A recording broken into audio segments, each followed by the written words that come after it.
The story of the advent of Indian holy man Sri Satya Sai Baba into the life of Wilma Bronkey of Grants Pass, Oregon.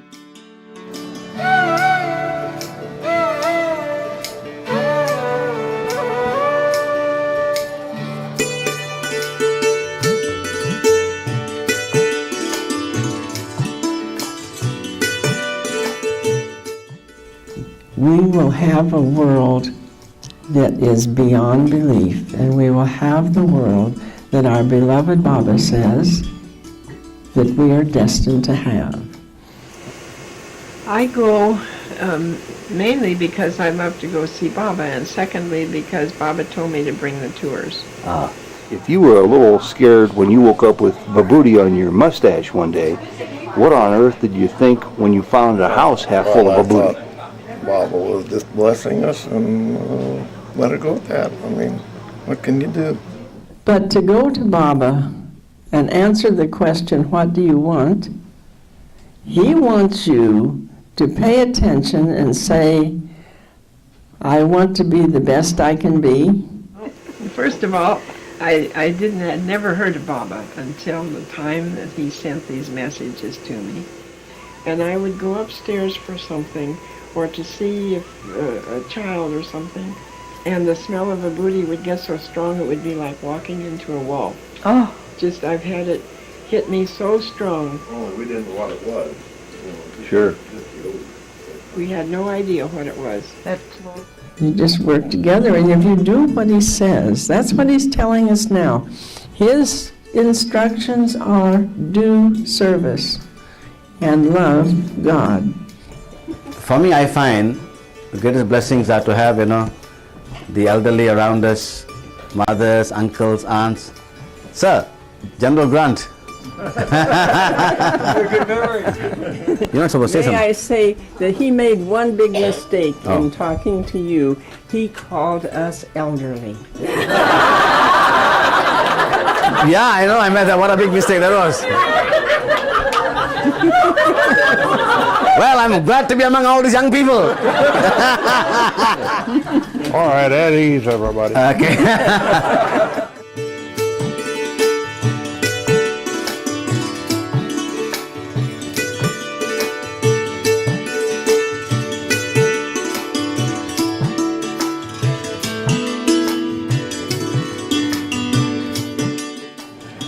And would go to the house and visit the kids and get ready to go, and he would sit out on the lawn and he would just cry and cry and cry. Well, you said it's Ivy. You said it's Ivan the second. No, not Ivy the second.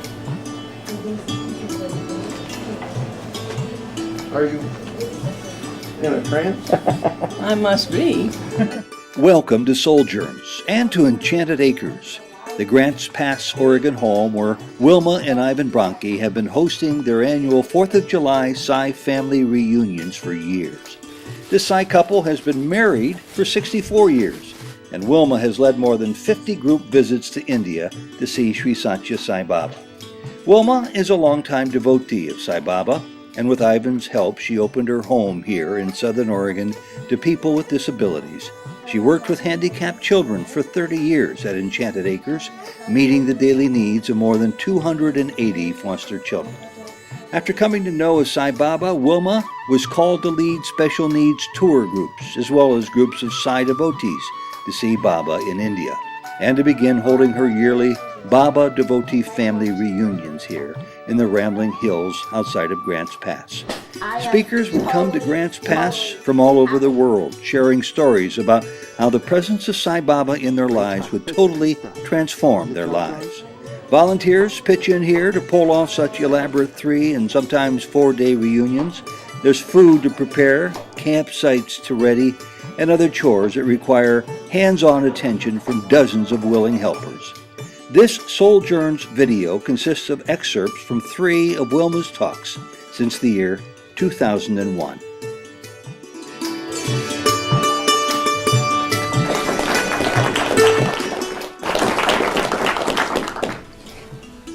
I don't know why they always do this to me. I was coming to a study circle tonight, and I was going to listen to all of you and how you handle your study circle. And I end up in the middle of the circle. There's something wrong here somewhere. This is the way we do it, Wilma. That's the way you Whoever do shows it. up is new. When you go to Baba, and I'm saying you now, if you have been there or have not been there, you're going to be transformed. I don't care who you are or what you believe, you will come away with a transformation. It may be large, it may be small, but anyway, you will be transformed. And what transformed me was to change my lifestyle in the way we lived, because we used to live, you might say, kind of high on the hog, as the old saying goes. We used to have a bar in our house because that was the things that we used to do. And we used to drink beer every Saturday night, and we used to go dancing every Saturday night, my husband and I. Oh boy, thank you.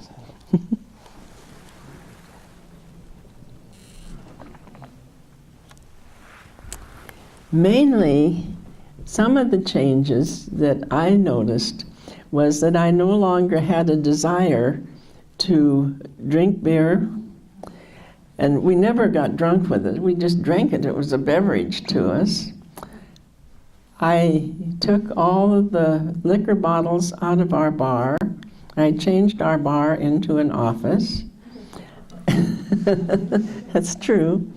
And we went dancing, but we didn't go dancing anywhere where there was any liquor sold. That was one major change in our lifestyle.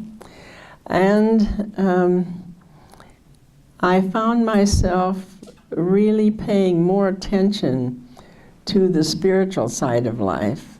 I was always spiritual, but it was a different spiritual. I'm going to drink it. For you here. Oh, I'm going to drink it.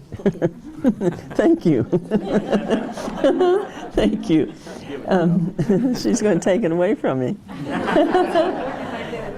Anyway, in a sense, I think I became more mellow. I've never been a real temperamental person, but I have been temperamental. Not badly so, but definitely so. And you could raise the cockles on the back of my neck by doing the wrong thing to a child. You could do the same thing by crossing me if I was doing something that I wanted to do and you tried to stop me. All of that came to a halt very swiftly, very quickly. And I centered my life around the fact that I had met God on earth. And I felt that I was one of the most luckiest people in the world to have done that. And I also felt that if I had met God on earth, it was then my duty to represent Him in the way that He was representing me. And I guess that's the answer. That's the only answer I know. I've just gone on from there. The reason why I ask is some people here have heard so many wonderful stories that included so many wonderful descriptions of the miracles that Baba performs, that it's easy to get drawn only to that and miss the larger part of what he represents in transforming a person's life. Oh, that's absolutely true. We have a lot of people that go to Swami, and they will be called in for an interview, and they will have seen and heard that Baba made somebody a watch, created a watch, or the Swami created a ring, or that I'm wearing a ring that Swami gave me, and oh boy, this is what they would like. So now they go in for an interview, and Baba says to them, how are you, sir? And they will say, oh, I'm fine, Baba. And what would you like?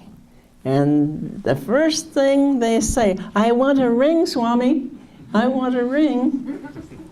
Oh, I want a watch, Swami. Can I have a watch? I don't think that they get them that way.